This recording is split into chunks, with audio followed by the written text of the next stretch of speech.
East Austin. You sure do find a lot of cops here, though, you know, because there's a lot of drug dealers and stuff around here, but... 7003, 2005, Rosewood Avenue, 2 black males sitting on a white male behind that address.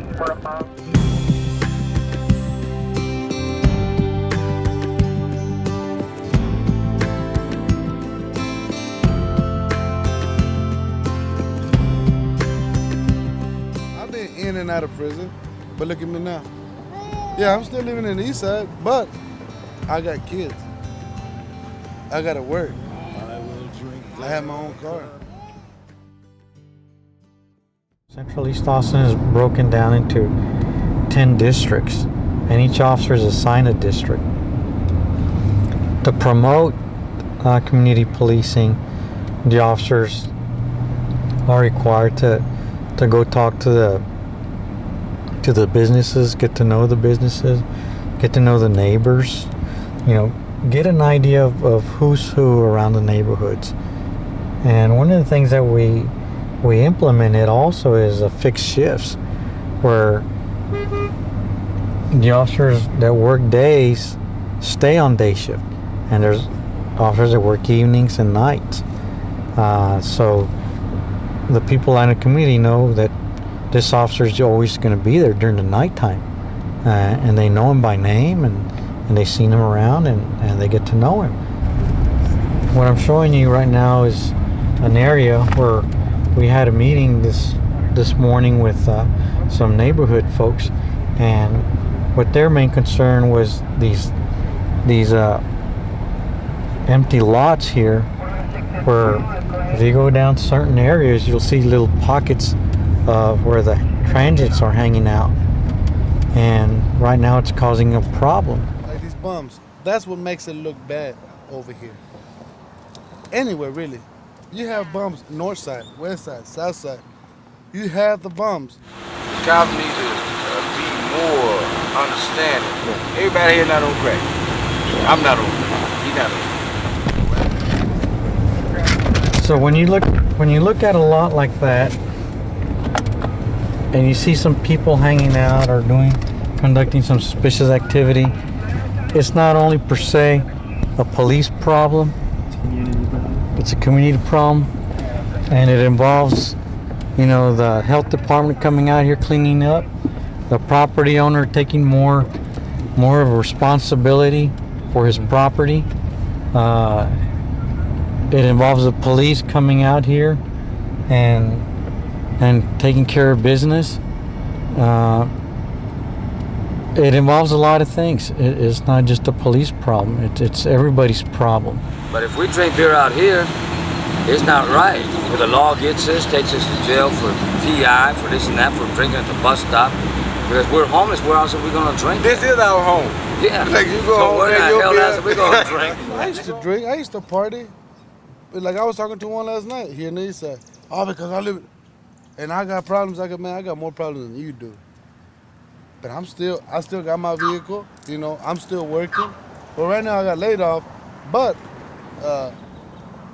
that's an excuse of drinking. I got 5 years that I haven't drank nothing. Hi, ladies. I want you to know, ladies, but it's all good. No, This our house.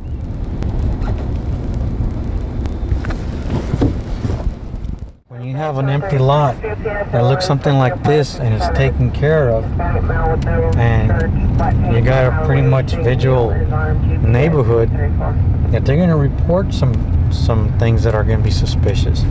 And because these folks here are concerned about their neighborhood, and they got a real good, strong neighborhood association. And there's also a neighborhood watch program. You know, they're policing their own neighborhood because they're out there looking for some things, or watching out for every neighbor and trying to take care of things, and they're helping us by helping themselves.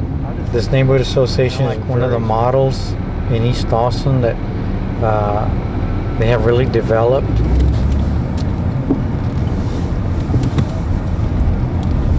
See, things like this is what needs to be taken care of.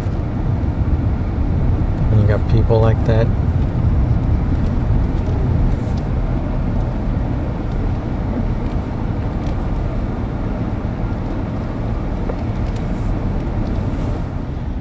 are the issues there? What are the strengths? What are the weaknesses?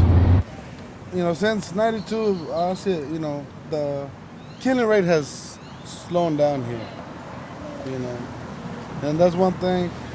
But what I would like is for more police be around here. There's still stuff that goes around. And by the time they get here, they're too late.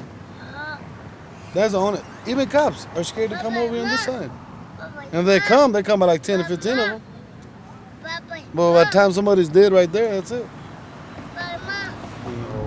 If you try to saturate a place with more officers, more patrol over here, which is good, you leave some other things behind.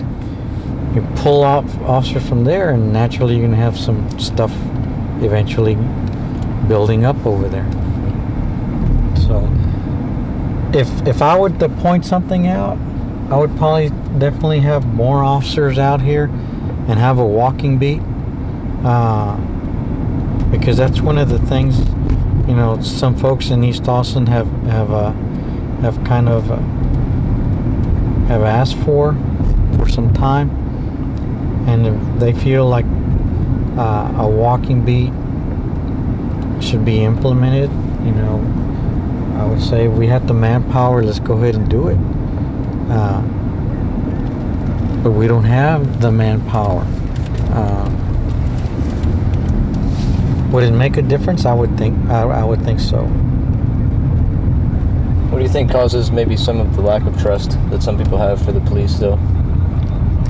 It could be a variety of different things. Historically, there's always been, you know, some issues with use of force issues, racial, you know, tension between the police and minority classes. Also, the commitment that the police department has to their community. Sometimes, for some reason or other, it could be some bad media coverage.